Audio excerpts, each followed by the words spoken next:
Magandang araw po mga idol at sa mga giliw kong tagapakinig. Nagkita-kita po tayo muli. Ako po ang inyong Tito Blair. Sa araw po na ito, pakinggan po natin ang kwento ni Pipoy. Unti-unting uubusin ng mga aswang ang mga antingero sa isang liblib na baryo sa Bungabon, Oriental Mindoro. Ito ang naging plano ng hari ng aswang para wala nang hahadlang sa kanyang mga plano. Ngunit nagkamali siya. May hahadlang sa plano ng haring aswang ang huling alas ng mga antingero sa katauhan nga ng batang si Pipoy. Paano kaya niya matatalo ang mga aswang at ang hari ng mga ito na si Nuaro? Ngunit bago ang lahat mga idol, huwag po nating kalimutan mag-subscribe at i-hit ang notification bell sa aking channel na The Voice Addict para sa mas marami pang makapigil hiningang kwentong aswang at katatakutan mula sa mundo ng kababalagan. Umpisahan na po natin ang kwento. Kalaliman ng gabi sa isang medyo liblib na baryo sa Bungabong, Oriental Mindoro. Naalimpungatan ang 12 anyos na batang lalaki na si Pipoy. Gumagalaw-galaw kasi at lumikha ng mahinang langit-ngit ang katring higaan na pinagtutulugan nila ng kanyang mga magulang. Gasera lang ang ilaw nila sa kanilang kwarto. Pupungas-pungas pa at dahan-dahan siyang nagdilat ng kanyang mga mata. Tumambad sa kanya ang kanyang mga magulang na parang sobrang nag-aalala na may kung anong sinisilip sa maliit na siwang sa kanilang bintana. Narinig din niya ang mahinang usapan ng mga ito. Diyos ko, Leroy! Kaya na naman ang mga aswang sa labas. Talagang hindi nila tayo titigilan. Saka, mukhang mas marami sila ngayon. Magmadali ka, Pemya. Tagtarin natin ang bawang ang bawat dingding ng ating bahay. Tulad ng dati, itataboy ulit natin sila. Diyos ko, sa ganyang karaming mga aswang, makakaya kaya natin silang itaboy ngayon? Biglang nainis si Leroy sa negatibong sinabi ni Pemya. Talagang masakit ang katotohanan. Mukhang ang alanganin sila laban sa mga aswang. Ano ka ba naman, Pemya? Napaka-negatibo mo naman. Ilabas mo na ang medalyon mo at ilalabas ko na rin ang medalyon ko. Nakalimutan mo na bang malakas tayong mga antingero? Siyempre hindi. Pero yung pagiging malakas nating mga antingero, ang dahilan kung bakit pinag-iinitan tayong patayin ng mga aswang na yan. Sina Kanado, Kaiska, at sina Paring Pilo, Paring Eloy. Tagang inisa-isa na silang nilapa ng mga aswang. Pulos magagaling na mga antingero mga yun. Ang mga medalyon nila ay nakuha na rin ng mga aswang. Malamang na naaral na nila ang kapangyarihan ng mga medalyong yun. Kaya malakas ang loob nilang tuluyan tayong ubusin. Bumakat ang mga litid sa panga ni Leroy dahil sa mga katotohanan yon. Ano ngayon ang pinupunto mo, Pemya? Na hindi tayo lalaban? Ganun ba? Hindi naman sa ganun, Leroy. Ang sa akin lang, ay pag-isipan nating maigi ang sitwasyon natin. Maya-maya pa ay napatingin si Pemya sa kinaroroonan ni Pipoy. Hindi niya napansing gising na ang anak dahil nagtulog-tulugan muli si Pipoy. Saka iniisip ko ang anak natin. Ayokong pati siya ay mabiktima rin ng mga aswang ng dahil sa atin. Nakikita ko na siya ang huli nating alas laban sa mga aswang sa labas at sa kanilang hari. Naalala mo ba yung sinabi ko sa'yo? Na may kinalaman sa anak natin? Natigilan si Leroy. Napasulyap din siya sa banda ni Pipoy habang malalim na nag-iisip. Kapag kwan ay bumaling siyang muli kay Pemya. Tama ka, Pemya. Naiintindihan ko na ngayon ang mga punto mo. Kailangan may matira sa ating mga antingero. Si Pipoy nga lang ang huli nating alas. Pero ang problema natin ay saan natin itatago ang anak natin. Nag-iba ang aura ni Pemya. Nabuwayan siya ng loob dahil pumapayag na rin sa wakas si Leroy sa mga gusto niyang mangyari. Hindi problema yun, Leroy. Ang unahin muna natin sa ngayon ay ang umusal ng orasyon ng pagpapasa ng ating mga medalyon kay Pipoy. Pagkatapos, iisara muna natin pansamantala ang paggana ng mga ito para hindi madetekta ng mga aswang at nang sa gayon ay hindi nila matuntun kung nasaan si Pipoy kapag nasa kanya na ang mga medalyon. Maya-maya pa, kapwa na paigtad sina Leroy at Pemya nang marinig nilang sabay-sabay na umatungal at sumingasing ang mga aswang sa labas. Mukhang natutunugan ng mga ito ang kanilang binabalak. Nataranta rin sila nang may ilang aswang ang nagtangkang kalampagin ang mga dingding ng kanilang dampa. Ilabas mo na ang medalyon mo, Pemya. Simulan na natin ang orasyon.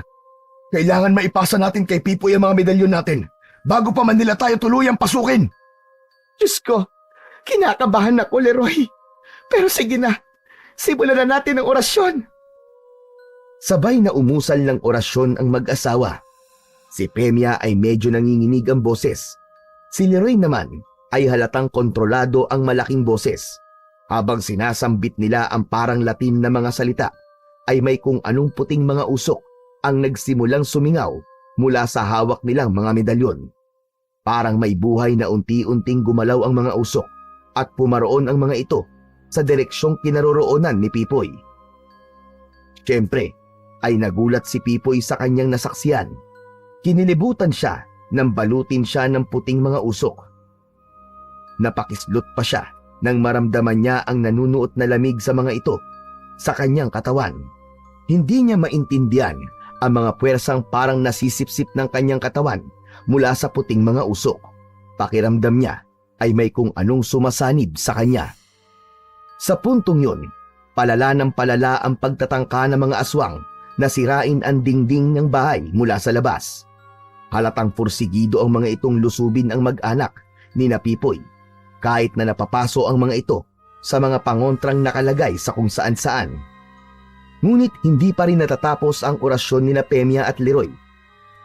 At dahil nararamdaman nila ang nangyayari sa paligid, ay magkapanabay pa nilang binilisan ang pagsambit ng orasyon. Halos hindi na nga sila magsabay.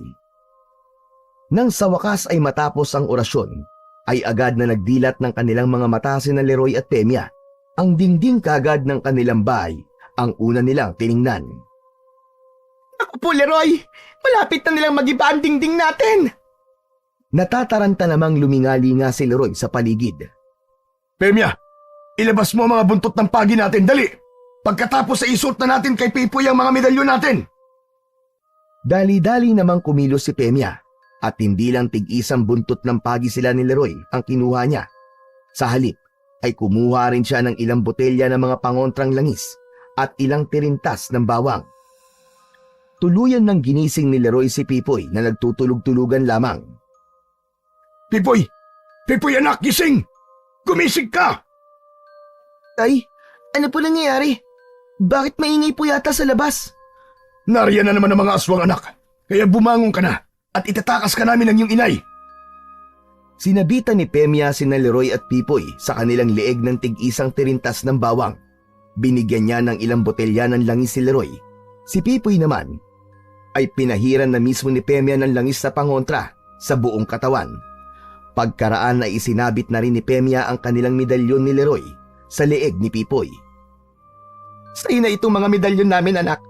Ikaw na ang bagong amo ng mga ito. Ingatan mo mga yan, anak. At wag na wag mong iwawala. Ikaw na lamang ang natitira naming alas, laban sa mga aswang at sa kanilang hari. Hindi naman makapaniwala si Pipoy na ibinigay na sa kanya ang mga medalyon ng kanyang mga magulang. Ang alam niya'y makapangyarihan ng mga yon, at ang mga yon ang bale panlaban sana nila sa mga aswang na kasalukuyang umaatake sa kanila. Eka po, inay, itay, bakit niyo po ibinibigay sa akin ng mga medalyon niyo? Paano na po kayo niyan? Ako po ba ang kakalaban sa mga aswang ngayong gabi? Nagkatinginan sina Leroy at Pemya. Makinig ka anak. Ako na ang bahala sa mga aswang na yan. Sumama ka sa inay mo at sundin mo ang anumang iuutos niya sa'yo. Hindi mo pa kaya makipaglaban, kaya itatakas ka ng iyong inay. Pero matatalo po kayo ng mga aswang kung wala po kayong suot na medalyon, itay. Huhubarin sana ni Pipoy ang isang medalyon na nakasuot sa kanya at ibabalik sana ito kay Leroy, pero pinigilan siya ni Leroy. Huwag mo nang hubarin yan, anak. Sa'yo na yan. Meron pa akong nakatagong medalyon dito at yun ang gagamitin ko laban sa mga aswang. Hindi totoong may isang medalyon pa si Leroy. Pagsisinungaling na lang niya yon para hindi na magpumilit pa si Pipoy.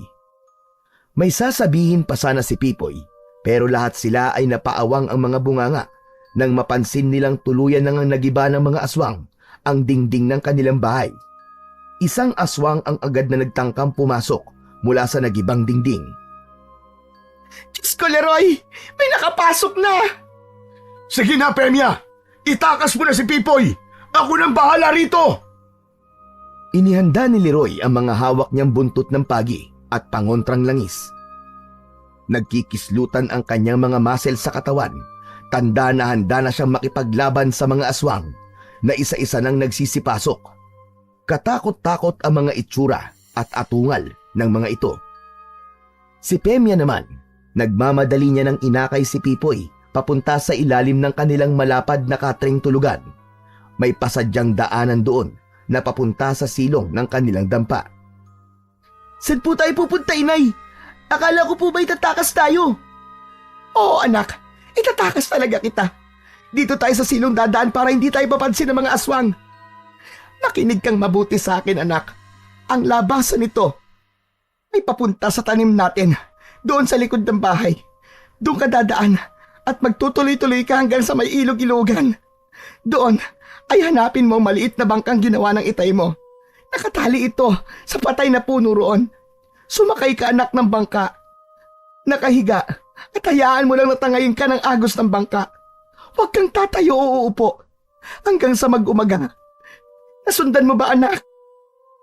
Mariing tumango si Pipoy, pero kinakabahan na rin siya dahil naririnig niya ang maingay na pakikipaglaban ng kanyang itay sa mga aswang. Pilit nga siyang sumisilip sa mga siwang mula sa silong para makita niya kung ano na ang nangyayari o kung ayos pa ba ang kanyang itay. Paano po ang itay? Kakayanin po ba niya mga aswang? Mukhang napakarami po nila, Inay. Nag-aalalang sumilip din si Peña sa mga siwang mula sa silong na kinaroroonan nila. Nakikita niyang buong tapang pa ring nakikipaglaban si Leroy kahit na halatang nahihirapan na ito. Sige na, Pepoy. Dalihan mo na lumabas sa likod ng bahay at pumunta ka na sa ilog. Bilisan mo, anak. Nagtaka naman si Pipoy. Hindi po kayo sasama, Inay?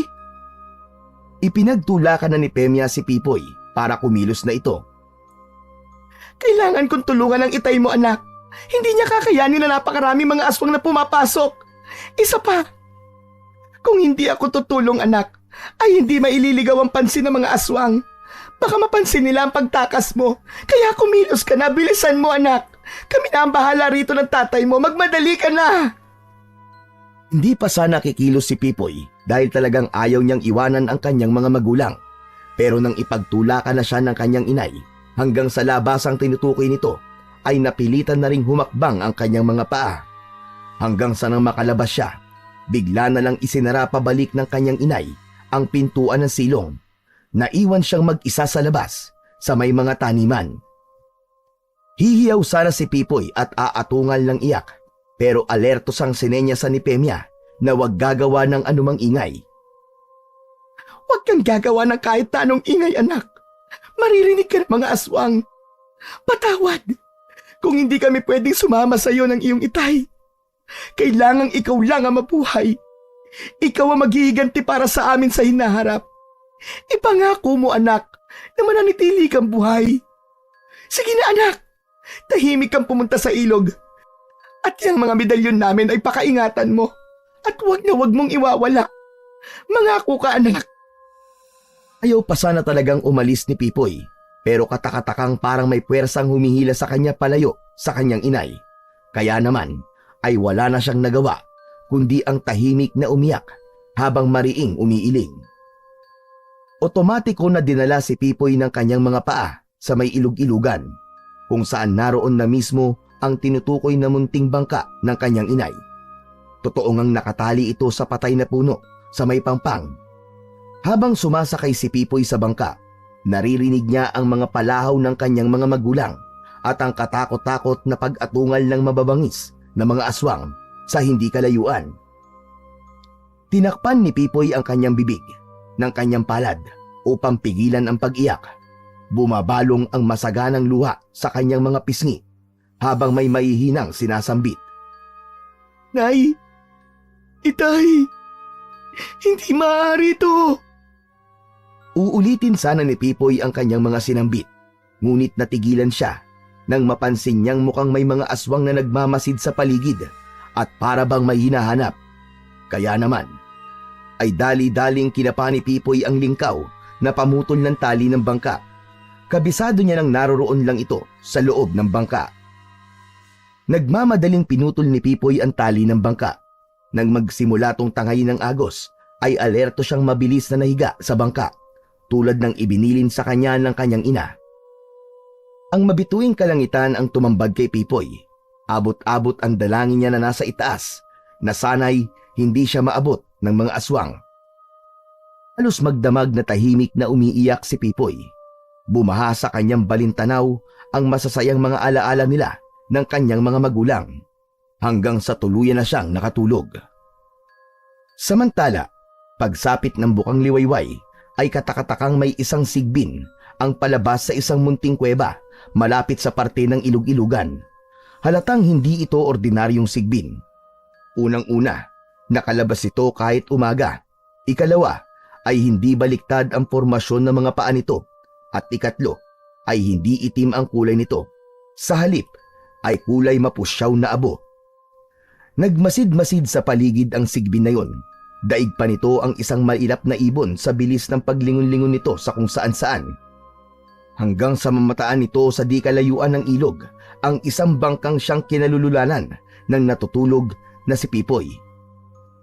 Walang ano-ano ay biglang kumaripas ng takbo ang sigbin pabalik sa munting kuwebang nilabasan nito. Pumasok ito sa loob ng kuweba. Sa loob naman ng kuweba ay makikita ang isang matandang parang isang ermitanyo. May hawak itong tungkod. Ang kanyang buhok at balbas ay pagkahaba-haba at puro puti na lahat. Siya si Lolo Teroy, isang makapangyarihang antingero na matagal nang nagtatago sa kuwebang yon na hindi mapasok-pasok ng mga aswang dahil sa mga ipinalibot niya ritong matatapang na pantaboy sa mga aswang. Ah, Binoy! Anong meron sa labas? At nagmamadali kang pumarito? May aswang bang nakatuntun sa atin at nagpapanggap lang na tao? Ang tinawag ni Lolo Teroy na si Binoy ay ang kulay abong sigbin mismo. Magbuhat ng mailigtas niya ito mula sa pagkakasabit sa matinik na mga sanga ng nagbabagang puno, ay naging alaga niya na ito. Ito ay dating alaga ng hari ng mga aswang, ngunit itinakwil na ito ng hari, kaya naging pagala-gala hanggang sa masabit nga at muntik pang mamatay sa matinik na mga sanga ng puno. Simula rin na mapaamo ni Lolo Teroy si Binoy at mabigyan ito ng pangalan, ay unti-unting nabaligtad ang mga katangian, 10 na mga kakayahan at mga abilidad nito. Ang palagay ni Lolo Teroy ay normal lang siguro yon sa isang sigbin na itinakwil at nagkaroon ng bagong amo. Nang tuluyan din niyang makuha ang loob ni Binoy, ay nalaman niyang gusto nitong magiganti sa hari ng mga aswang. Siyempre, ay ikinetuwa yun ni Lolo Teroy dahil makakatulong niya si Binoy kapag napaharap na siya sa hari ng mga aswang. Unay umiling-iling si Binoy sa huling tanong ni Lolo Teroy. Pagkaraan ay alalay na kinagat nito ang laylayan ng suot na lumang pangmagsasakang pantalon ni Lolo Teroy. Hinila-hila siya nito na nagpapahiwatig na kailangan niyang sumunod. Sige na, susunod na ako sa'yo. Ano na naman kaya ang nakita mo sa labas? Mabilis na agad na nagpatiuna si Binoy palabas ng munting kuweba. Umuungol pa ito bilang pagpapakita ng kasabikan na nagpapadagdag ng kuryosidad ni Lolo Teroy. Aha! Mukhang may kung anong kakaiba sa labas At lalo pang tumindi ang kuryosidad ni Lolo Teroy nang mapansin niyang biglang umilaw ng bahagya ang suot niyang medalyon. Nanlalaki ang mga matang napakapasya rito. Aba, mukhang may kapwa akong antingerong naligaw rito sa lugar ko. Dahil dito, minadali ni Lolo Teroy ang makalabas ng kanyang kuweba. Pagkalabas nga niya, ay agad niyang pinasadahan ang tingin ng paligid at hinanap kung saan naroon ang mabilis tumakbong si Binoy. At hayon na nga. Namataan niya itong umuungol sa direksyon ng isang maliit na bangkang inaanod sa ilog, papunta sa tapat mismo ng kanyang kuweba. Sakto namang sa tapat ng kuweba ni Lolo Teroy ay may isang malaking usling bato na humaharang sa daloy ng tubig ng ilog at mababaw pa sa parting yun.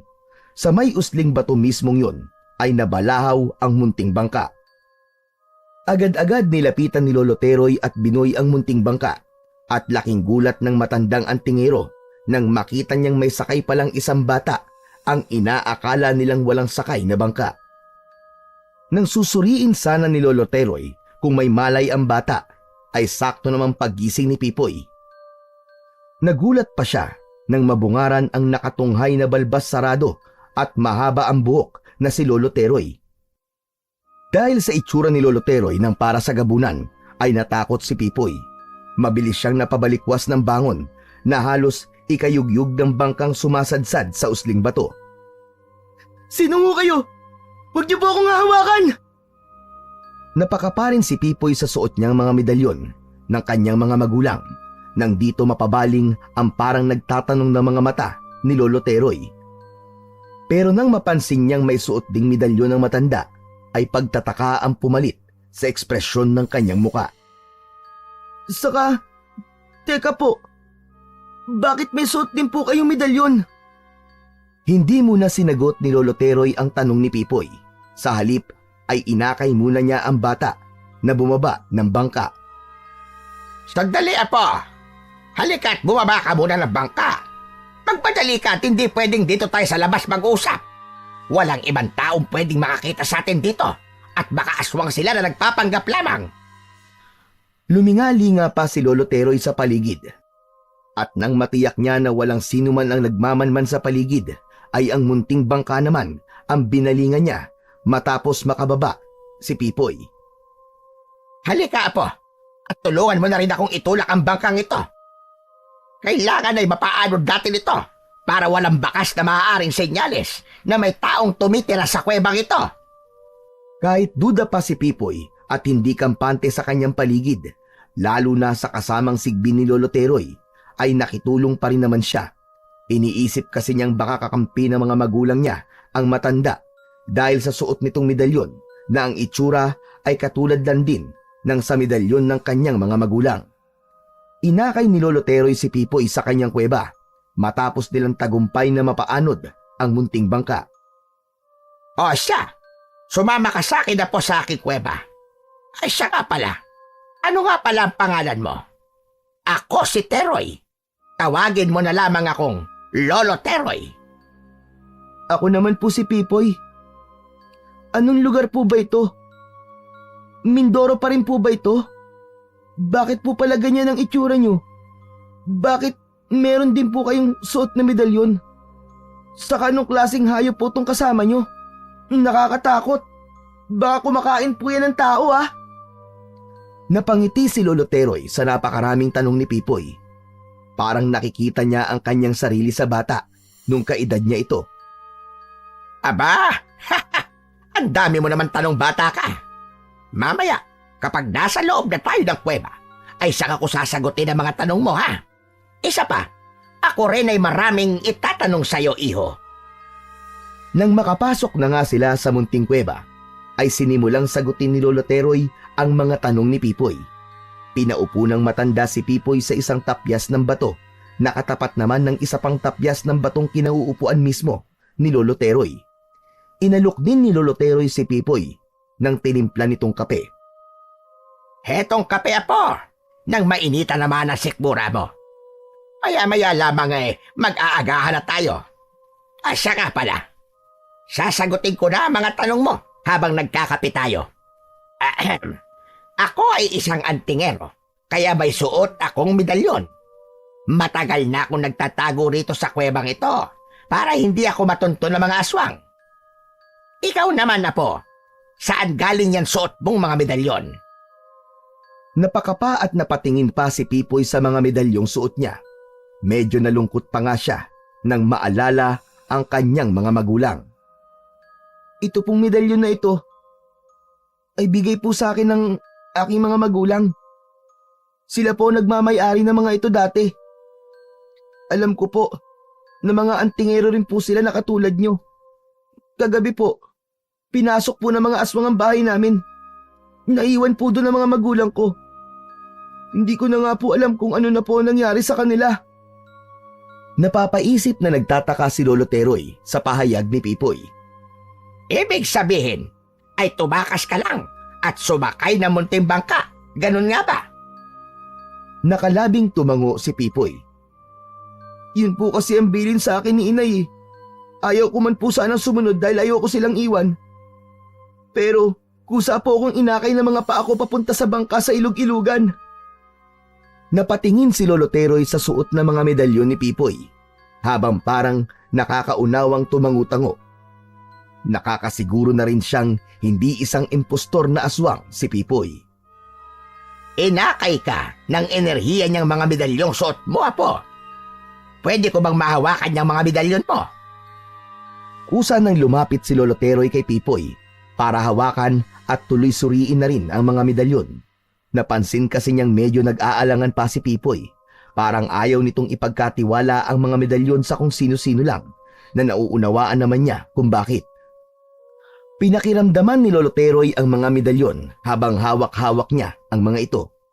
Mariin pa siyang napapikit, tanda na may kung ano siyang inaalam tungkol sa mga medalyon. Aha! Palalakas pala mga medalyong ito ng mga magulang mo, Apo.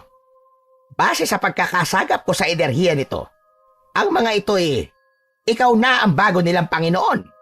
Kaya lamang ay kasalukuyang nakasarapa ang mga ito. Alam ko na ngayon ang layunin ng mga magulang mo kung bakit nila ipinamana ang mga ito sa iyo. Lumaki ang mga mata ni Pipoy sa mga sinabi ni Lolo Teroy dahil sa pagkamangha. Ang galing niyo po ah! Bakit niyo po alam? Saka, naalala ko po ang sinabi po sa akin ng mga magulang ko. Ako raw po ang huli nilang alas laban sa mga aswang at sa kanilang hari. Biglang malalim na napaisip si Lolo Teroy at inilala ang bangkang sinakyan kanina ni Pipoy. Mukhang sinadya ng mga magulang ni Pipoy na mapadpad sa lugar niya si Pipoy. Alam na mga ito marahil na sa kuweba siya nagtatago at hindi lang siya ginagambala para wala pa rin makaalam ng kanyang pinagtataguan. Maya-maya pa, napangiti si Lolo Teroy nang may mapagtanto. Mukhang matutupad na rin sa wakas ang noon pa niya pipinghiling na makapagsanay ng isang bata na siyang lalaban sa hari ng mga aswang. Mukhang dumating na ngayon ang itinakdang magbibigay ng hustisya sa kamatayan ng kanyang mga kaantingero. Uy! Lolo Teroy! Bakit po kayo napapangiti? Para po kayong timang yan eh. Natutuwa lamang ako, Apo. Dahil nga sa nalaman kong ikaw ang huling alas naming mga antingero. Naningkit naman ang mga mata ni Pipoy. Hindi pa kasi niya lubos na alam kung ano ang ibig sabihin ng huling alas. Pero teka po, Lolo Teroy, ano po bang ibig sabihin ng huling alas? Ibig sabihin ay ikaw ang itinakdang tatalo sa hari ng mga aswang. Naiintindihan ko na ngayon kung bakit ipinamana sa iyo ng iyong mga magulang ang kanilang mga medalyon. Sinadya nilang dito ka mapadpad dahil ako magtuturo sa iyo ng lahat ng bagay kung paano mo pagaganahin at gagamitin ang mga kapangyarihan ng mga medalyon ng mga magulang mo. Ihahanda kita. Ano po? Ako ang tatalo sa hari ng mga aswang? Imposible naman po yata yun. Nakakatakot po kaya ang itsura ng mga aswang. Paano pa po kaya ang hari ng mga aswang? Kaya ka tuturuan kita, iho, at ihahanda kita. Bakit? Ayaw mo bang ipagiganti ang sinapit ng mga magulang mo laban sa mga aswang na sumalakay sa bahay niyo kagabi? Pero, imposible pong natalo ng mga aswang ang mga magulang ko. Malalakas po silang mga antingero. Babalikan ko po sila at siguradong buhay pa po sila. Nararamdaman ko pong buhay pa po sila, Lolo Teroy. Hindi napigilan ni Lolo Teroy ang mapailing sa harap ni Pipoy. Pero nasa iyo na ang mga medalyon nila. Ibig sabihin ay wala na silang kapangyarihan panlaban sa mga aswang. Alam mo ba kung bakit nila ibinigay sa iyo ang kanilang mga medalyon at itinakas ka nila? Bakit po? Iyon ay dahil para hindi makuha ng mga aswang ang kanilang mga medalyon at para may susunod pa ring antingero sa angka ninyo. Isipin mo, Apo, nagtitiwala sila sa iyo na ikaw ang itinakdang tatalo sa mga aswang at sa kanilang hari. Isinakripisyo nila ang kanilang mga buhay para sa iyo at para sa kinabukasan ng mga susunod pang magiging mga antingero. Sandaling hindi nakapagsalita si Pipoy. Para bang tinitimbang niya ang lahat ng mga sinabi ni Lolo Teroy. Napapatitig siya sa mga mata ng matandang kaharap. Pero, bakit nararamdaman ko pa rin pong buhay sila, Lolo Teroy? Dahil, Apo, sa mga suot mong mga medalyon ng mga magulang mo. Kung gusto mo ay balikan natin ngayong umaga rin ang bahay nyo at tingnan natin kung nandoon pa nga ang mga magulang mo.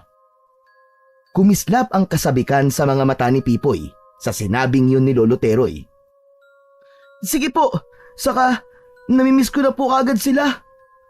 At kapag nalaman kong wala na po talaga sila, humanda po sa akin ang mga aswang na yun.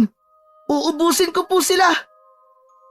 Lihim na natuwa si Lolo Teroy sa ipinakitang galit na yun ng paghihiganti ni Pipoy.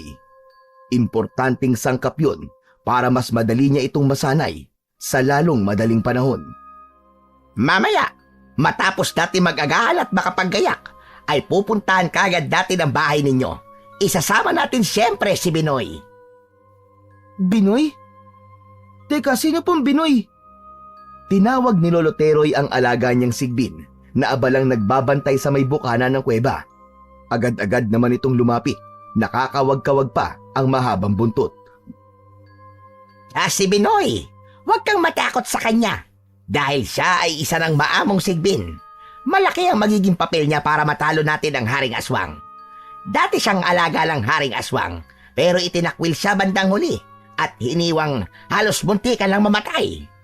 Ako ang siya nagligtas sa kanya, kaya magmula noon ay ako na ang bago niyang amo. Nasa akin na ang kanyang katapatan. Hindi na siya alagad ng kadiliman. Kung hindi mo alam ay hindi ganyan ang itsura niya dati. Nagbago na siya. Patamang tinitigan ni Pipoy si Binoy. Halata sa kanyang mga mata na hindi siya kumbinsido sa mga paliwanag ni Lolo Teroy. Paano niyo po nalamang alaga siya dati ng Haring Aswang? Natawa si Lolo Teroy sa pagdududa ni Pipoy. Matalino ka talaga, po. Kaya natatanong mo yan at hindi ka kagad naniniwala. Sa totoo lang, ako mismo nung una ay pinagdudahan ko rin itong si Binoy. Iniisip ko pa dati na baka pain lang siya ng Haring Aswang. Hanggang ngayon ay nagdududa pa rin naman ako sa kanya. Paminsan-minsan nga lang. Pero habang tumatagal, ay napatutunayan kong nagbago na talaga siya at talagang malaki na ang galit niya sa Haring Aswang. Napakalayo niya na sa dating siya. Kung dati nga ay napapaso siya sa enerhiya ng medalyon ko, ngayon ay hindi na. Natutunugan na rin niya kung may inihuhudyat ang medalyon ko na hindi ko napapansin. At hindi lang yon. Basta marami ng katangian niya ang nabaligtad na at hindi na maibabalik pa sa dati. Bahagyang tumangu-tango si Pipoy pero nakatingin pa rin siya kay Binoy. Ang sigbin naman ay parang nakakaramdam sa pagdududa pa rin ni Pipoy. Kumakawag ang buntot nito na lumapit kay Pipoy at parang nagpapaamong idinidikit-dikit ang katawan sa katawan ni Pipoy. Siyempre, sa pagkabigla ay napaatras at umiiwas si Pipoy. Teka po! Hindi po kaya bigla niya akong dambayin at kainin, Lolo Teroy? Natatawang umiling-iling si Lolo Teroy habang pinagmamasdan ang reaksyon ni Pipoy. Bihira ka talaga, bata ka, oo. Hindi na kumakain ng laman o dugo ng tao si Binoy. Katulad ko na lang din siya na kumakain ng gulay, prutas, karne ng hayop at ng isda. Kung ganun, parang aso na rin po pala siya. Pero kung isasama po natin siya sa pagbabalik natin sa bahay namin, ay baka makita po siya ng mga kababaryo ko. Baka matakot po sa kanya. Galit pa naman po ang mga kababaryo ko sa mga aswang at sa mga sigbin. Hindi problema yan na po. Hindi pa rin naman nawawala ang ibang kakayahan niya bilang isang sigbin. May kakayahan pa rin siyang maging invisible sa mga tao. Eh ako po, tao rin naman po ko ah. Bakit nakikita ko pa rin po siya? Dahil ako na ang amo niya ngayon at isa akong antingero.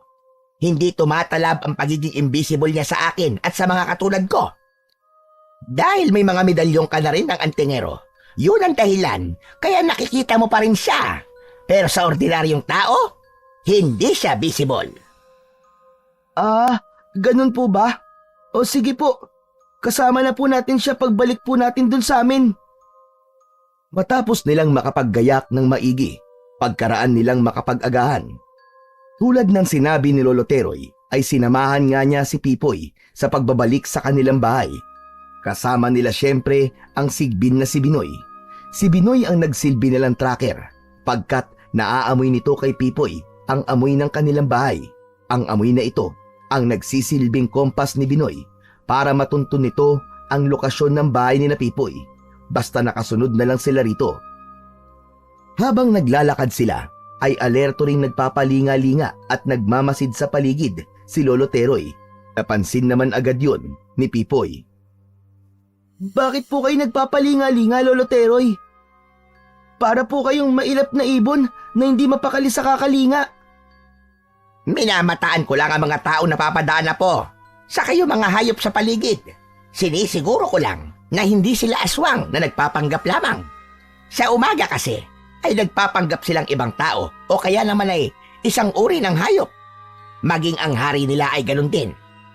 Alam ko na ang palatandaan kapag nagpapanggap na tao o hayop ang haring aswang. Minsan ko na kasi siyang nakalaban nang tangkain nila kung hulihin at patayin. Talaga po? E ano po ang palatandaan na sinasabi nyo? Si Binoy ang nagtuturo sa akin at napansin ko rin yun noon. Malalaman mo raw na haring aswang sa katawang tao o hayop ang nakikita mo kapag paiba-iba ang kanyang anino, tapos ay mailap ang kanyang mga mata. Iwas siyang tumitig ng matagal sa tao dahil mahahalatang medyo pula ang kanyang mga mata. Nakakatakot naman po pala ang haring aswang. Eh, Lolo Teroy, ano po pala mangyayari kapag nahuli po natin ang pagpapanggap niya? Kailangan mahuli siya kagad. Kaya lang ay hindi siya ganong kadaling mahuli. Lalo na ng isang normal na tao lang o kahit ng normal na antingero lang. Isang lubhang malakas na antingero lang ang makakahuli sa kanya. Lalo na kung kasing tuso rin ng haring aswang. Eh kayo po, malakas po kayong antingero, hindi po ba? Eh di kaya niyo pong hulihin ang haring aswang kung sakali po makasalubong natin siya. Sinubukan ko na siyang hulihin noon, nung bago-bago ko pa lang na nakakasama si Binoy. Ngunit kulang pa ako sa pagkatuso, kaya nakatakas din siya kagad at nagpatawag pa ng ibang mga aswang. Alam na rin niyang sa akin na ngayon naglilingkod si Binoy. Si Binoy po pala. Malamang ay kabisado po niya ang amoy ng haring aswang. Tama ka, Apo. Kabisado nga niya. Babalaan din ako ni Binoy kapag nasagap niya ang amoy ng haring aswang, kahit malayo pa ito. At nang pagkakataong yun, ay biglang binalingan ng sigbin na si Binoy si Lolo Teroy. May inuungol ito kay Lolo Teroy na sinisikap naman niyang intindihin. Nako, eto na nga, Pipoy.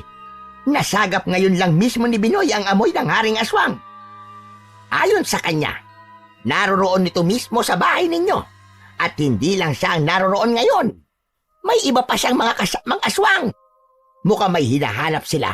At malamang ay ang mga medalyon na suot mo. Gulat na gulat naman sa nalaman si Pipoy. Ho? Di ibig sabihin po hindi po tayo pwedeng tumuloy sa bahay namin. Tumango si Lolo Teroy at tinapik pa ang balikat ng bata. Ganun na nga, Apo. Delikado na rin ngayon. Hindi pwedeng matunugan ng haring aswang yung mga suot mong medalyon. Mabuti na lang at pansamantalang isinara ang panggana ng mga yan. Mautak din talaga mga magulang mo. Saka tama lang na napadpad ka sa lugar ko. Kung hindi, malalantad ka talaga sa kanila. Protektado ang kuweba ko ng mga pangontra. Kaya ngayon, kailangan na natin makabalik kagad doon. At baka itong medalyong ko naman ang matunugan ng haring aswang. Ganun nga ang ginawa nila. Nagmamadali silang bumalik sa kuweba ni Lolo Teroy. Ngunit pagsapit nila roon, ay napansin nilang may grupo ng mga taong nagkukumpulan malapit sa bukana ng kuweba. Pilit ang mga itong nagtatangkang lumapit sa pasukan ng kuweba, ngunit katakatakang hindi sila makalapit man lang. Agad na nagkubli sina Lolo Teroy, Pipoy at Binoy sa malapad na sanga ng malaking puno sa isang tabi. Nako! Hindi normal na mga tao mga yan. Sila ay mga aswang. Pansinin mo, Pipoy. Hindi sila makaabante papasok sa kuweba ko dahil sa malalakas kong mga pangontra. Hala, paano po yan? Paano po tayo makakapasok sa kuweba? Hindi kaya matulugan nila ang medalyon nyo? Ang lapit lang nila sa atin. Kailangan may gawin tayo. Sandali lang. May kung anong dinukot si Lolo Teroy sa dala niyang telang supot na nakaipit sa bewang niya. Ilang piraso ng bawang. Sinenyasan nito si Binoy na lumapit. Sa pagkakagulat ni Pipoy, ay ipinanguya ni Lolo Teroy kay Binoy ang mga butil ng bawang. Ano pong ginagawa niyo, Lolo Teroy? Hindi po kaya maano si Binoy niyan? Huwag kang mag-alala, Pipoy. Hindi na tinatabla ng bawang si Binoy. Sabi ko nga, ay nabaligtad na ang maraming bagay sa kanya. Siya ang magtataboy sa mga aswang na yon. Manood ka sa mga mangyayari. Matapos nguyain ng sigbin na si Binoy ang mga butil ng bawang, ay biglang umusok ang kanyang mahabang nguso. Pagkatapos, ay dali-dali itong mabilis na tumakbo, pasugod sa grupo ng mga aswang, malapit sa bukana ng kuweba. Nagulat ang mga aswang nang mamataan nila ang papalapit na si Binoy. Agad na sinugod ni Binoy ng kagat ang isa sa kanila. Napaatungal ang isang yun dahil sa pagkapaso dahil sa laway ni Binoy na may katas ng bawang. Mabilis na sinugod ni Binoy ang isa pa at ang isa pa hanggang sa magsimulang mag-atrasa ng mga aswang at takot na nagsitakbo palayo ng kuweba. Humabol pa si Binoy sa mga aswang na yon hanggang sa tuluyan na ngang makaalis ang mga ito. Wow! Hanep! Ang galing naman po pala ni Binoy, Lolo Teroy. Ganun lang po niya kabilis na itaboy ang mga aswang. O diba? Sabi ko na sa'yo malaki talaga ang maitutulong sa atin ni Binoy. Alam ko na marami pa tayong paraan pwedeng gawin sa tulong niya. Marami siyang alam tungkol sa Haring Aswang at magagamit natin lahat ng yon laban mismo sa kanya. Tapos ngayon, nandito ka pa. Ikaw talaga ang kukumpleto sa mga kailangan para sa posibleng pagtalo sa Haring Aswang. Paanong ako po ang kukumpleto? Hinipo ni Lolo Teroy ang mga medalyong suot ni Pipoy. Dahil sa mga medalyong ito, Apo, kung pagsasama-samahin ng mga enerhiya ng mga ito kasama ang medalyong ko, tiyak na magiging sapat na para matalo ang Haring Aswang. Pero Lolo Teroy, hindi ko nga po alam kung paano paganahin ng mga medalyong to Paano ko po lalabanan ng Haring Aswang kung wala po akong karanasan sa pakikipaglaban? Nakikita ko lang po dati kung paano makipaglaban sina Inay at Itay. Pero hindi naman po sapat yung nakikita lang. Yun lang ba ang inaalala mo? Ha! Huwag kang mag-alala dahil sasanayin kita. Tara na, Pipoy. Tayo na sa kuweba at baka may iba pang mga aswang na papunta na naman dito. Ngayon, malamang duda na sila sa kuweba ko. Malamang na magsisimula na sila mag-isip ng paraan kung paano nila mapapasok ang kuweba. Isa pa nakita na rin nila si Binoy. Sigurado kong ipapaalam nila ang lahat ng nangyari kanina sa kanilang hari. Samantala, sa baluarte naman ng mga aswang, humahangos na lumapit sa trono ni Haring Nuaro ang kanang kamay niyang 45 anyos na si Kurog. Kasama ito sa grupo ng mga aswang na hinabol ng sigbin na si Binoy. Hari Nuaro! Hari Nuaro! Meron akong importanteng balita sa'yo. Ano yun, Kurog?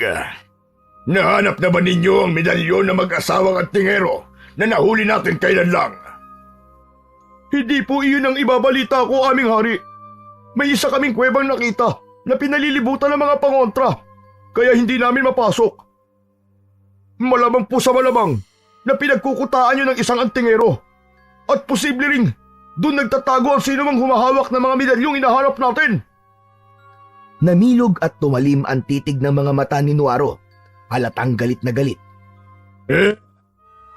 Kung ganon, ay gumawa kaagad kayo ng paraan kung paano mapapasok ang kuwebang yun. Malamang na doon din nagtatago ang matandang antingerong si Teroy na noon pa natin hinahanap.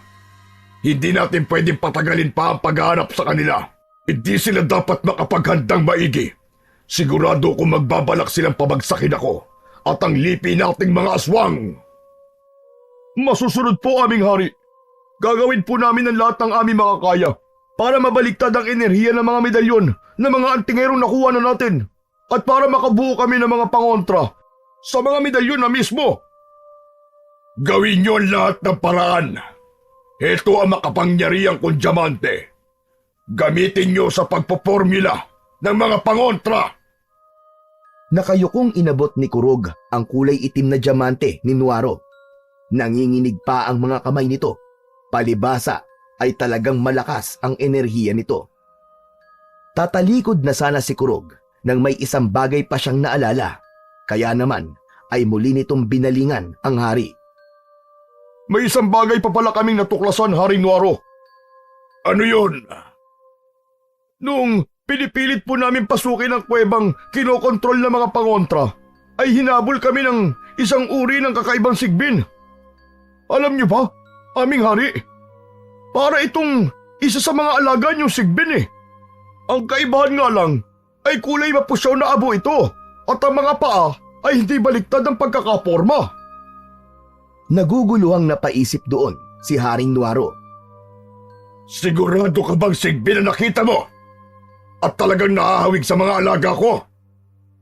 Sunod-sunod at maririin ang naging pagtango ni Kurog. Opo, aming hari. Kahawig na kahawig talaga siya ng mga alaga niyong sigbin. Ang nakapagtataka po ay parang may sabawang ang laway ng kakaibang sigbin na yon na kapag nakagat ka, mapapasok at manghihina. Yun nga po ang dahilan kaya tumakas na lang kami. Hindi rin po kasi namin alam kung ano pa ang kakayahan ng kakatwang hayop na yun. Natakot po kami. Ang mga hinayupak na mga antingerong yun, mukhang iisahan pa tayo sa paghahanap ng paraan kung paano tayo matatalo. Pwes, kailangan natin pabilisin ang proseso ng paghahanap ng malalakas na pangontra laban sa kanila. Saka lalo niyong palawakin ang paghahanap sa kanila sa lalo madaling panahon, ay kailangan na natin sila mapatay lahat para wala nang hahadlang sa pambibiktima natin ng mga tao. Masusunod po, aming hari. Mas lalo ngang tumindi at masinsin ang paghahanap ng mga aswang sa mga natitira pang antingero na kinabibilangan nga ni Lolo Teroy at Pipoy. Natunugan naman yun ng matatalas na mga pandama ni Binoy. Agad nitong ipinaalam sa matandang antingero ang mga nasagap. Aha! Sinasabi ko na nga ba't magmamadali na ang kampo ng mga aswang para iligpit tayo. Talagang hindi hahayaan ng haring aswang na makapaghanda tayo ng matagal. Ano, Pipoy? Sa ayaw at sa gusto mo, ay kailangan ng sanayin kita kung paano maging isang mahusay na antingero. Huwag na nating hintayin makahanap pa sila ng paraan na makontra nila ang mga pangontrang inilalagay ko sa palibot ng kuwebang ito. Lagot tayo kapag hindi tayo naganda sa panahong to. Matamang napaisip si Pipoy sa mga posibilidad na inilahad ni Lolo Teroy. Samantala, ang sigbin naman na si Binoy ay kapansin-pansin ang pagiging hindi mapakali. Para bang may gusto itong gawin, ngunit halatang hindi pa nito magawa-gawa. Pasimpleng tumitig ito kay Pipoy at sa mga suot niyang medalyon na para bang may kung anong tinatansya. Wala namang kamalay-malay dito sina Lolo Teroy at Pipoy. Sige po, sanayin niyo na po ako, Lolo Teroy. Sisikapin ko pong mabilis sa matuto. Iisipin ko na lang po sina Inay at Itay. Para sa kanila ang gagawin natin. Ipaghihiganti ko po sila laban sa Haring Aswang at sa lahat ng kanyang kampon. Dahil sa sinabi ni Pipoy, ay mahinang napaalulong si Binoy. Halatang ito man, maliban kay Lolo Teroy, ay nasisiyahan din. Umabot ng mahigit 1 buwan ang naging pagsasanay ni Pipoy sa pagiging isang antingero sa tulong ni Lolo Teroy. Siyempre, ay binuksan munang muli at pinagana ni Lolo Teroy ang mga medalyon ng mga magulang ni Pipoy bago sila nagpatuloy sa pagsasanay. Sa loob ng mahigit na 1 buwan na yon, ay siya rin namang mabilis na paghahanda ng kampo ng mga aswang sa pamumuno nga ni Haring Nuaro. Tagumpay naman silang nakabuo ng bagong mga pangontra at panlaban sa mga antingero. Siyempre ay mahigit 1 buwan ding naging kawawa ang baryo ni Pipoy dahil sa panakanakang pagsalakay ng mga aswang. Wala na silang tagapagtanggol na mga antingero. Sa pag-usad naman ng pagsasanay ni Pipoy at Lolo Teroy ay may isa silang malaking problema. Malakas ang kapangyarihan taglay ng mga medalyon ng mga magulang mo, Pipoy. Ngunit magiging mas malakas pa ang mga yan kung mapagsasama natin sa iisa. Pero ang problema, hindi natin alam kung paano ito pag-iisahin. May kilala kong antingero na mahusay sa pagsasama ng mga medalyon. Ngunit kamalas-malasan ay siya ang pinakaunang sinalakay at brutal na pinatay ng Haring Aswang mismo.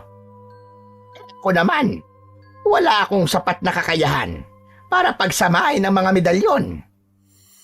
Biglang umungul-ungol si Binoy dahil sa pinag-uusapan ni Lolo Teroy at Pipoy. Parang may gusto itong sabihin, ngunit hindi napapansin ni Lolo Teroy dahil nakatutok siya sa paghahanda at pagsasanay kay Pipoy. Ganun po ba? Lolo Teroy, posible po bang matalo tayo ng Haring Aswang kung hindi natin mapagsasama ang mga medalyon ko? Oo naman, Apo. Posible tayong matalo talaga. Pero kung mapagsasama lang sana natin ang mga medalyon, ay panigurado na ang tagumpay natin. Lalo na siguro kapag pati yung medalyon ko ay isasama pa natin. Pero siguro naman, sapat na yung 2 na lang na yan ang magsama dahil nag-iisang ikaw naman ang bagong Panginoon nila. Ang sakin kasi ay may tendensiya pang hindi umayon dahil hindi ko pa ito na ipamamana sa'yo. Sa ngayon, ay hindi ko muna maipapapana ito dahil may papel pa akong ginagampanan sa iyo. Heto ka, at tinahanda kita at sinasanay. Ganun po ba? Paano po ngayon ang gagawin natin? Kailangan makaisip po tayo ng ibang paraan. Subukan ko po kayang pagsamahin gamit po mismo itong mga medalyon ko, Lolo Teroy. Tutal ay, kabisado ko naman po ang mga ito. Sige lang, Apo. Subukan mo lang na subukan. Baka nga sakaling makahanap ka ng paraan. Pakiramdaman mo lang ang mga yan na maigi. Intindihin mo mga hudyat na inihahatid nila sa'yo. Sinubukan nga ni Pipoy. Ang totoo, maghapon yun ang pinagkabalahan niya sa loob ng kuweba. Habang nagsisikap siyang gawin ang pagsasanib ng mga medalyon niya ay pirming nasa tabi niya at nagbabantay ang hindi mapakaling si Binoy. Palagi itong nakatitig sa suot ng mga medalyon ni Pipoy at parang may kung anong mahinang iniungol na hindi naman napapansin ni Pipoy. Si Lolo Teroy ang nakapansin ng kakatwang ikinikilos ni Binoy. Nagtataka siya. Pasimple lang niya itong inoobserbahan at iniisip kung ano ang kahulugan nito. Ano kaya ang motibo ng alaga niyang sigbin? Bakit kaya ganun na lang kung titigan nito ang suot na mga medalyon ni Pipoy? Ano kaya ang inuungol nito? Biglang kinabahan si Lolo Teroy nang maisip niyang hindi kaya nagsisimula ng bumalik sa dati si Binoy. Paano pala kung pagpapanggap lang lahat ni Binoy ang mga pagbabago nito, pati na ang katapatan nito sa kanya? Hindi kaya nagpapadala siya ng lihim na mensahe sa Haring Aswang sa pamamagitan ng kakatwang ungol nitong yun? Sa takot ni Lolo Teroy na baka tama ang mga kutob niya, ay dali-dali niyang nilapitan si Pipoy. Hinila niya ang bata sa isang tabi na malayo kay Binoy at may ibinulong dito. Pipoy, kailangan nating mag-ingat kay Binoy. Ho? Pero bakit ho? Basta, hanggat maaari, ay iwasan o layuan mo na siya. May mga kakaiba ako napapansin sa kanya habang katabi mo siya. Napapatitig siya sa mga medalyon mo na parang may kung anong kahulugan. May kung ano rin siyang inuungol. Natatakot akong baka lihim siyang naghahatid ng mensahe sa Haring Aswang. Pero akala ko po ba kayo na po ang amo niya? Sabi rin po niyo, nagbago na po siya. Ano na po ngayon ang gagawin natin kay Binoy? Natatakot din po ako. Baka mamaya lang bigyan niya tayong lapain. Ay maliit na parang silid dito sa loob ng kuweba. Itatali at ikukulong ko sa roon. May herbal na pampatulog akong iahalo sa kanyang pagkain mamaya. Kaya madali ko lang na magagawa yon. Saglit na natigilan si Pipoy. Napalingon pa siya at napaisip sa kinaroroonan ni Binoy. Napansin niyang parang may kung ano pa rin itong inuungol habang nakayukong nakapikit. Agad na itinuro ni Pipoy kay Lolo Teroy ang ginagawa ni Binoy. Kita mo na, hindi ba't kakatwa ang ikinikilos niya? Pero may biglang naisip si Pipoy. Hindi po kaya parang nag-oorasyon siya, Lolo Teroy? Naaalala ko po kasi nung nag-oorasyon sina Inay at Itay. Nakayuko silang nakapikit habang may inuusal. Parang ganyan na ganyan po ang ginagawa ni Binoy. Pinag-isipan yon ni Lolo Teroy at totoo naman ang paghahambing ni Pipoy. Para nga talagang sumasambit ng orasyon si Binoy.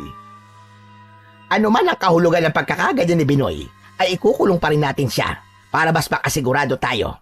Sa ngayon, ay wala pa namang kakaibang hudyat sa akin ang medalyon ko.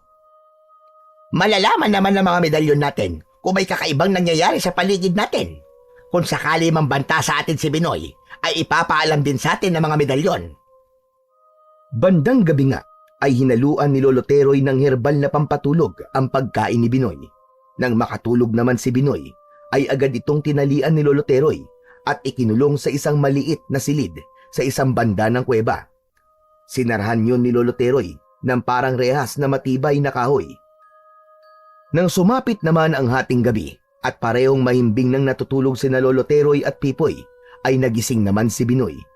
Tila nagulat pa ito nang matagpuan nito ang sariling naroon na sa kulungan at nakatali pa. Parang kawawang nagpumilit makawala si Binoy, ngunit dahil sa higpit ng tali ay wala itong nagawa. Sinilip mula sa mga siwang ng rehas na kahoy ang mahimbing na sina Lolo Teroy at Pipoy sa isang banda. Maya-maya pa, muli itong nahiga, ipinikit ang mga mata at mahinang umungol-ungol na parang nag-oorasyon. Lumitaw si Binoy sa panaginip ni Pipoy at sa harap ng batay, unti-unti siyang nagbago ng anyo. Naging isa siyang matandang antingero na may hawak na tungkod. Si Apo Benito, ang mismong tinutukoy ni Lolo Teroy na makapangyarihang antingerong may kakayahang magsama-sama ng mga medalyon tungo sa iisa. May mahahalagang mga bagay na isinalaysay si Apo Benito kay Pipoy. Kasama na rito kung paanong nangyaring napunta siya sa kanyang panaginip at kung paano siya naging isang sigbin. Sinadya raw ni Apo Benito na kapag namatay siya ay maililipat ang kaluluwa niya sa isa sa mga alagang sigbin ng Haring Aswang na nakahuli sa kanya. Isa raw kasi yon sa mga kakayahan niya. Sinadya niya ring mapasabit sa isang matinik na mahabang puno nang minsan silang namamasyal ng Haring Aswang at magmukhang wala ng pag-asang makatakas pa at mabuhay para itakwil siya ng hari. Nang pabayaan naman siya ng Haring Aswang, ay nakipag-ugnayan kagad siya sa pamamagitan ng pinakamalapit na medalyon ng isang antingero para makita siya at matulungan makaalis sa mga tinik. Nagkataon naman na ang pinakamalapit na antingero noon sa kinaroroonan niya ay si Lolo Teroy. Nakuha raw ng Haring Aswang ang medalyon niya pero hindi ang mga kapangyarihan at enerhiya nito dahil ang mga yun ay sinelyuan niya at kusang sumusunod sa kanya saan man magpunta ang kanyang kaluluwa. Ibig sabihin ay wala nang laman ang mga medalyong napunta sa hari at hindi na yon mapapakinabangan. Ngayong nandito na raw si Pipoy at namamanginoon sa dalawang medalyon at nanganganib daw sila sa napipintong pagsalakay sa kanila ng mga aswang, ay panahon na raw para pag-isahin ang kanyang mga medalyon para malabanan at matalo ang Haring Aswang. Ngayon lang daw siya tuluyang nagpakita dahil ngayon lang daw mismo tuluyang nakumpleto ang mga orasyon na noon pa niya sinasambit na lingid sa kaalaman ni Lolo Teroy. Dakong huli, binilinan ni Apo Benito si Pipoy na kalagan siya at palabasin sa kulungan. Sinabihan din niya si Pipoy na siya na raw ang bahalang magsabi kay Lolo Teroy ng tungkol sa kanya. Magmadali raw siya dahil sa anumang sandali ay baka raw biglang lumusob ang mga aswang sa kuweba. Kailangan daw maisagawa na niya ang orasyon para sa pagsasanib ng dalawa niyang medalyon sa lalong madaling panahon. Nagising naman agad si Pipoy matapos niyang mapanaginipan si Apo Benito. Ginising din niya si Lolo Teroy at ikinuwento ang lahat ng detalye ng kanyang panaginip. Matapos marinig lahat ni Lolo Teroy ang salaysay ni Pipoy, ay sakto namang nagsipag-ilaw ang kanika nilang medalyon. Pagkakapa nila'y pareho ang natanggap nilang hudyat mula sa aktibo ng espiritu ni Apo Benito. O nga, Pipoy! Espiritu nga ni Apo Benito! Tuwang-tuwa si Lolo Teroy, kaya naman ay agad niyang pinalaya si Binoy sa maliit na kulungang silid. Alam niya na ngayon na nananahan si Apo Benito sa katawan ni Binoy, kaya naman mula nooy Apo Benito na ang tawag nila sa kasama nilang Sigbin sa halip na Binoy. Agad na nagsagawa ng orasyon si Apo Benito sa mga medalyon ni Pipoy. Orasyon ng pagsasanib puwersa ang kanyang sinambit. Pinahiga niya si Pipoy sa ibabaw ng malapad na tapyas na bato para mahawakan ng kamay niya, na kamay nga ng isang Sigbin, ang mga medalyon ni Pipoy. Matapos ito'y may idinagdag pang orasyon si Apo Benito at ito'y pagsasalin ng ilan niyang kapangyarihan kay Pipoy. Sinelyuhan din niya ang mga yon para manatili ring sumusunod sa kaluluwa ni Pipoy kahit kapag siya ay namatay na. Nagtagumpay naman ang pagsasanib puwersang isinagawa ni Apo Benito. Ang dating dalawangang medalyon ni Pipoy ay naging iisa na lang, isang napakaganda, makintab at kulay gintong medalyon. Pati ang itsura ni Pipoy ay medyo nagbago rin dahil sa pagsasanib puwersa. Ang buhok niya, pati mga kilay at pilik mata ay naging kulay puti. Naging kulay ginto rin ang kanyang mga mata. Gulat na gulat nga si Lolo Teroy. Aba! Ang astig nga ng itsura mo, Pipoy! Pwede mo na sugurin ang Haring Aswang ngayon. Aniguradong manginginig sa takot ang mga damuhong yon kapag nakita ka. Maging si Pipoy ay hindi makapaniwala nang tingnan niya ang sariling refleksyon sa malinaw na tubig ng maliit na lawalawaan na nasa loob ng kuweba. Hindi niya rin alam kung ano ang damdaming pangingibabawi niya, kung takot ba, kaba, tuwa, o pagkamangha. Magsasalita pa sana si Pipoy nang walang ano-ano'y natigilan sila. May kung anong paparating na ugong silang naririnig na nagmumula sa labas ng kuweba. Nanlalaki ang mga matang nagkatinginan, sila Lolo Teroy at Pipoy. Ang Sigbin naman na si Apo Benito ay alertong pumaroon sa may bungad ng kuweba at may kung anong sinilip at pinakiramdaman sa madilim na labas. Pagkatapos nun ay nagmamadaling muling bumalik at lumapit kay Lolo Teroy. May mga hudyat siyang ipinarating kay Lolo Teroy. Diyos ko po! Yan na nga ba sinasabi ko? Lulusubin na tayo ng mga aswang, Pipoy! Kasama rin nila ang kanilang hari! Handa ka na ba, Apo? Noon na talagang kinabahan si Pipoy. Nanginginig ang kamay na kinapa niya ang kanyang medalyon at pinakiramdaman ito. Naririnig niya ang tinig ng kanyang inay at itay. Lakasan mo ang loob mo, anak. Magtiwala ka sa kapangyarihan ng pinagsama naming medalyon ng iyong inay. Lalo na ang kapangyarihang isinalin sa iyo ni Apo Benito. Tandaan mo, anak. Ikaw ang huli naming alas. Sa'yo nakasalalay ang kinabukasan ng baryo natin at ng mga kalahi nating mga antingero. Huwag mo sana kaming bibiguin. Pinatatag ni Pipoy ang kanyang loob dahil sa mga salitang ibinulong sa kanya na mga tinig ng kanyang mga magulang. Sapat na ang mga yun para harapin ang mga aswang at ang kanilang hari. Isa pa, nararamdaman talaga niyang buhay pa ang kanyang mga magulang. Hindi na niya maipaliwanag kung sa paanong paraan sila buhay pa. Ang sumunod na nangyari, biglang may malakas na kung anong tunog silang narinig. Para bang may malaking salaming nabasag. Ako po! Mukhang nabasag na ang inilagay kong pangontrang proteksyon sa palibot nitong kuweba. Pipoy! Apo Benito!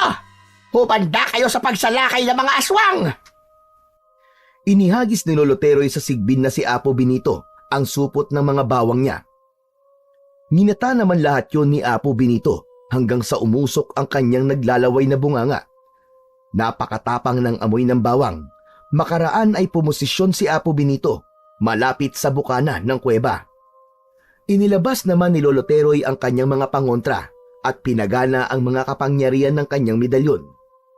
Umilaw ito at naglabas ng manipis na puting usok na pumalibot sa kanya at bahagya siyang iniangat sa ere. Si Pipoy naman, Umilaw din ang kanyang medalyon at naglabas din ng manipis na usok, ngunit ang kulay ay parang sa pilak na may halong ginto. Pumalibot din ito sa kanyang katawan. Tulad din ni Lolo Teroy ay inangat siya ng bahagya sa ere. Sumunod ay umilaw ang kanyang kulay gintong mga mata. Pumosisyon din sina Lolo Teroy at Pipoy sa may bukana ng kuweba. Humilera sila roon kasama si Apo Benito. Si Pipoy ang nasa gitna. Nakakakilabot ang naging pag-atungal ng mga aswang nang makita ng mga yon sina Lolo Teroy, Pipoy at Apo Benito. Halatang nanggigigil sila. Nasa dulo ang haring aswang na si Nuaro, katabi ng kanang kamay niyang si Kurog at dalawa pang aswang na nakatalokbong ang mga muka ng telang itim. Sumigaw na si Nuaro bilang hudyat ng pagsisimula ng laban. Mga kalahi, magsisugod kayo! Wakwakin nyo ang mga katawan at ubusin nyo ang mga lamang loob ng 3 mga inayupak na yan sa harap ko ngayong gabi! Sugod! Sa tulong ng kapangyarihan ng medalyon ni Lolo Teroy, ay nakapagpalabas siya ng mahiwagang nagliliwanag na mahabang parang latigo. Yun ang bali gagamitin niya laban sa mga aswang. Si Apo Benito naman ay biglang nagtriple ang kanyang laki bilang isang mabangis na sigbin. Humaba, tumulis pang lalo at tumalas rin ang kanyang mga ngipin. Pagdating naman kay Pipoy, nagkaroon din siya ng parang kidlat na latigo na tulad ng kay Lolo Teroy. 2 ang kanya, tig-isa sa kanyang mga kamay. At hindi lang basta nag-iisa ang kanyang katauhan, naging 3 siya na bawat isa ay may tig-2 kidlat na latigo. Lolo Teroy! Apo Benito! Sabay-sabay po tayo! Sugod! Napakabilis ni Apo Benito. Kada segundo ay isang aswang ang nalalapa niya. Nagkikikisay ang mga ito hanggang sa mamatay dahil sa matapang na bawang na nasa kanyang laway at syempre ay nahaluan na rin ng kanyang malakas na enerhiya. Kahit matanda na, si Lolo Teroy naman ay maliksi pa rin. Tira roon, tira rito ang ginawa niya gamit ang kanyang mahiwagang latigo. Bawat tamaan ay halos mahati ang katawan at kaagad-agad na namamatay. Si Pipoy naman at ang kanyang 2 replika ay tulad ni Apo Benito ang bilis. Kada tamaan ng kanilang kidlat na latigo ay kagad na nagiging abo. Sa loob lamang ng ilang minuto ay maraming aswang kagad ang napatay ni na Lolo Teroy, Pipoy at Apo Benito. Dahil dito, nagalit ang haring si Nuaro. Lintik na mga antingerong yan! Ngayon ay humanda kayo! Binalingan ni Nuaro ang 2 aswang sa tabi niya na may mga talukbong ng telang itim sa kanilang mga muka. Uutusan na sana niya ang mga ito na sumugod, ngunit parang may naalala siyang mas dapat munang mauna. Sa halip ay si Kurog ang binalingan at inutusan ni Nuaro. Kurog, ilabas mo ang diamante kong itim. Utusan mo itong paramihin ang katauhan ng mga natitira kong kalahi. Huwag kang titigil! Hindi dapat tayo maubos! Agad namang sumunod si Kurog. Bigla-bigla ay nagtriple kagad ang dami ng mga natitirang aswang na kakalabanin nila Pipoy. Nang mapansin nga ito ni Pipoy, ay nanlaki ang kanilang mga mata. Naku po, Lolo Teroy! Naloko na! Paano po nangyari biglang dumami ng ganyan ng mga aswang? Malamang ay kagagawa niya ng kapangyarihan ng haring aswang. Diyos ko, mapapagod tayo nito. Kailangan may gawin tayo. Ang medalyon mo, Pipoy, konsultahin mo kung ano dapat gawin. Wala bang hudyat yan sa'yo? Ginapa ni Pipoy ang kanyang medalyon at ikinonekta ang kanyang isip dito. Tulad ng inaasahan niya, nagatid kagad to ng mensahe kung ano ang dapat nilang gawin. Lolo Teroy! Apo Benito! Makinig po kayo sa akin! Kailangan niyong kapain tong medalyon ko. Pagkatapos ay pumikit po kayo. Hawakan po niyo ang inyong mga mata. Pagdilat niyo, makikita niyo pong naiiba ang kulay ng original na mga aswang kaysa sa mga kopya nila. Ang mga yun lang po ang tirahin niyo. At pati ang mga kopya nila ay agad na mamamatay. Nang wala ng tanong-tanong pa, ay agad sumunod sina Lolo Teroy at Apo Benito. At tulad ng sinabi ni Pipoy, Pagdilat nga nila ng kanilang mga mata, ay natukoy kagad nila kung alin ang orihinal na mga aswang na kailangan nilang puntiryahin. Ayos, Pipoy! Hindi na tayo gano'ng mapapagod dito! Umungol naman si Apo Benito bilang pagsang-ayon. Ano, Lolo Teroy? Apo Benito! Sugod na! Kahit medyo pagod na, ay lalo naman bumilis ang kilos ni na Pipoy, Lolo Teroy at Apo Benito. Kaya naman ay kay dali lang nilang napatumba ang natitirang mga aswang sa pamamagitan ng pagtira lang sa kanilang orihinal na katawan. Kada patama sa orihinal na aswang ay kasamang napapabagsak at namamatay ang napakarami nilang mga kopya. Nag-alburuto naman sa galit si Nuaro nang makita niyang bigo ang kanilang plano. Nanginginig ang mga kalamnang nag-isip siya ng malalim para sa mas matindi pang dapat niyang gawin. Sa wakas ay binalingan niya na ang dalawang aswang na may takip ng tela sa muka. Kayong dalawa, humanda kayo! Kayo na ang susugod! Kapag kuwan ay si Kurog naman ang binalingan ni Nuaro. Kurog, paghanahin mo ulit ang diamanting itim. Yun ang pag-usapan natin tungkol sa dalawang ito. Paghanahin mo na! Pagkatapos ay humanda ka na rin dahil haharap tayo sa mga hinayupak na mga yan. At siya nga pala, paramihin mo rin ang katauhan ko sa tatlo tulad ni Pipoy at ako makakaharap niya. Pero siguraduhin mong hindi niya matutukoy kung alin sa amin ang orihinal. Kailangan palabasin mong lahat kami ng mga kopya ko ay orihinal. Nakukuha mo ba? Opo, mahal na hari. Isasagawa ko na po ngayon. Inuna ni Kurog na paramihin sa tatlo ang katauhan ni Nuaro at totoo ngang sa paningin ni Pipoy, Lolo Teroy at Apo Benito ay orihinal silang tatlo. Opo, Pipoy! Naging tatlo rin tulad mo ang haring aswang! Ang mahirap pa nito, mukhang pare-pareho silang orihinal! Sumunod ay ang dalawang aswang naman na may takip sa muka ang binalingan ni Kurog. Sa tulong ng kapangyarihan ng diamanting itim ni Nuaro na hawak niya, ay pinagbago nito ang itsura ng dalawang aswang. Unti-unti ay naging doble ang laki ng dalawang aswang at naging maskulado ang mga katawan. Nadoble rin ang talas at haba ng kanilang mga kuko. Nang mawarak naman ang mga takip ng kanilang mga muka, ay napaatras sa pagkabigla sina Pipoy, Lolo Teroy at Apo Benito. Paanong hindi, ay sobrang papangit at nakakatakot talaga ng mga itsura ng mga yon.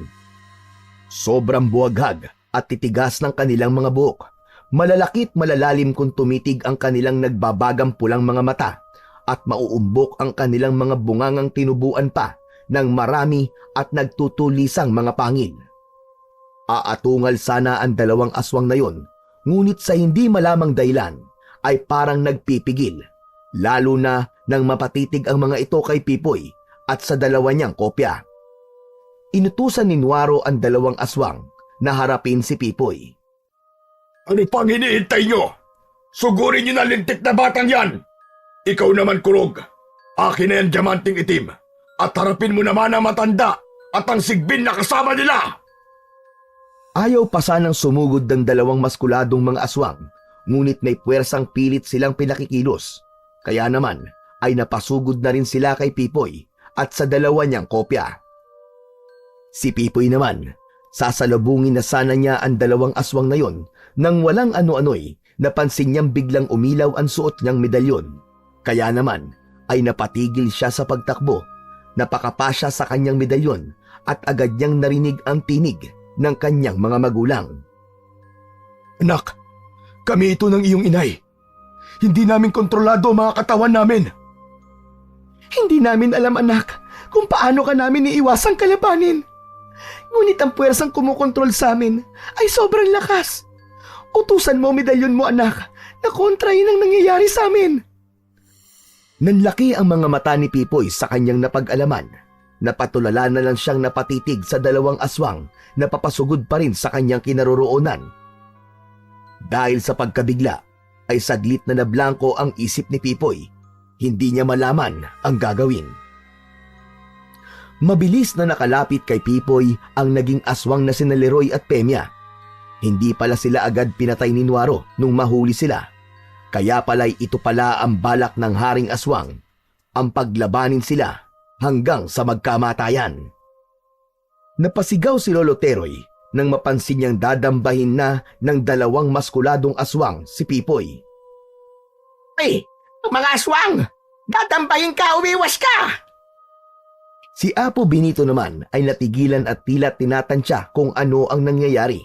Gumalaw-galaw pa ang ilong at tenga niya na para bang may kung anong sinasagap o inaamoy. Maya-maya pa, lalong umusok ang nguso niya at lalo pang dumami ang inilalabas na laway. Walang sabi-sabing nanggigigil niya muling binalingan ang pinagtutulungan nilang pabagsakin ni Lolo Leroy na si Kurog. Mabilis niyang pinagkakakagat ang iba't ibang parte ng katawan nito at hindi niya tinantanan hanggang sa tuluyang mawalan ito ng lakas at walang malay na matumba sa sahig. Sumunod ay sinugod naman ni Apo Benito ang dalawang aswang na mga magulang pala ni Pipoy. Ang balak lang sana niya ay pahinain ang mga ito sa pamamagitan ng may katas ng bawang niyang mga kagat. Ngunit nandadambay na sana ni Apo Benito ang mga magulang ni Pipoy ay may kung anong puwersang malakas na tumulak kay Apo Benito. Galit na agad na muling tumayo si Apo Benito. Susugurin sana niya muli ang mag-asawa. Ngunit sa gulat ni Apo Benito ay bigla ring tumilapon ng mag-asawang aswang na para ring may malakas na puwersang tumulak sa kanila. Ganun na lang ang naging pagtataka ni Apo Benito. Agad tuloy niyang tinangkang makipag-ugnayan sa enerhiya ng medalyon ni Pipoy. At yun nga, napag-alaman niyang may ibang plano pala ang medalyon ni Pipoy para rito at sa mga magulang nito. Sa huli, hinayaan lang ni Apo Benito kung ano ang susunod na mangyayari. Apo Benito! Ano na nangyayari? Ano na ang gagawin natin? Umungol si Apo Benito at ipinabatid kay Lolo Teroy kung ano ang nagaganap, kaya nagpatango-tango na lamang si Lolo Teroy. Samantala ay naghihintay rin si Nuaro sa kung ano ang mangyayari. Pasimple siyang may kung anong ibinubulong sa hawak niyang makapangyarihang diamanting itim. Sa wakas ay nanumbalik naman ang wisyo ni Pipoy at tumuwid ng tayo. Galit na galit niyang inihampas ang hawak niyang latigong kidlat. Ganon din ang ginawa ng kanyang mga kopya. Pagkatapos, ibinalingan nila sina Leroy at Pemia. Sina Leroy at Pemia rin ay galit na muling bumangon mula sa pagkakahagis kanina. Nang makita nila ang iniakto ni Pipoy, sila man ay inihanda ang mga sarili. Umatungal sila ng nakakatakot at pinalagutok ang kanika nilang nanginginig na mga katawan. Maya-maya pa ay may inihudyat si Nuaro kina Leroy at Pemia. Sugod mga gunggong! Hindi kayo mamamatay hanggat hindi niyo napapatay ang buwisit na batang antingerong yan! At sinugod nga ni Leroy at Pemia si Pipoy. Talagang naging napakatindi ng paglalabang naganap. Pagkatapos nun ay inutusan din ni Nuaro ang dalawa niyang kopya na kalabanin sina Teroy at Apo Benito nang mapansin niyang tutulungan sana ng mga ito si Pipoy sa pakikipaglaban. Ngunit yun ang malaking pagkakamali ni Nuaro. Nalantad siya bilang ang orihinal na kopya. Napakatindi ng paglalaban ni na Pipoy ng kanyang mga kopya at ni na Leroy at Pemia. Palipat-lipat sila ng direksyon hanggang sa walang ano-ano ay napalapit sila sa kinaroroonan mismo ni Nuaro. Hindi naman yun napaghandaan ni Nuaro.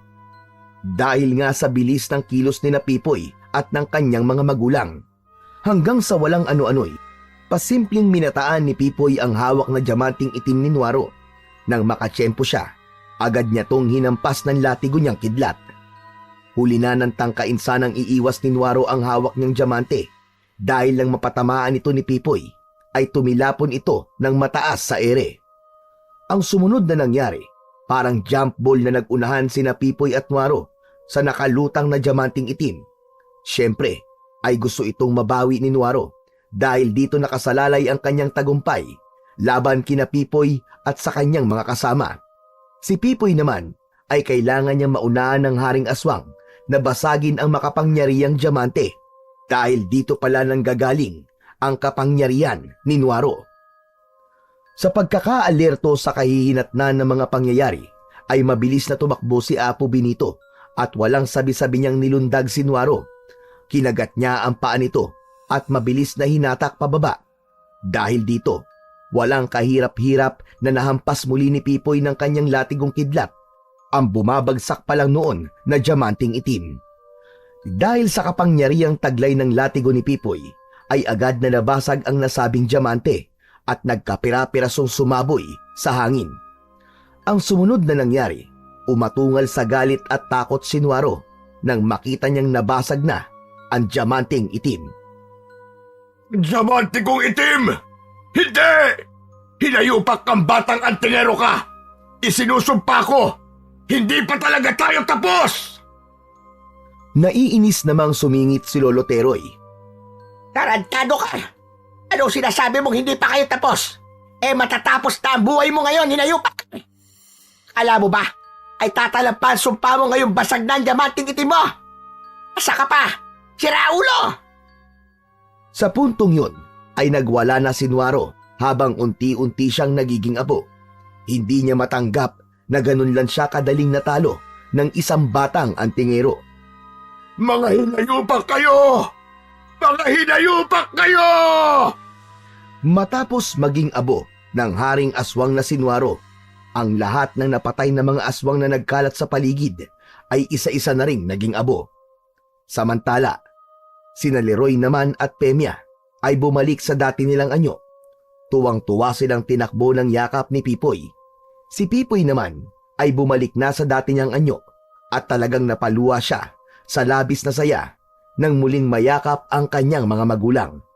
Kalaunan ay nakiyakap na rin si Lolo Teroy at si Apo Benito naman bilang isang sigbin ay ikiniskis ang kanyang katawan sa mga paa ng kanyang mga kasama.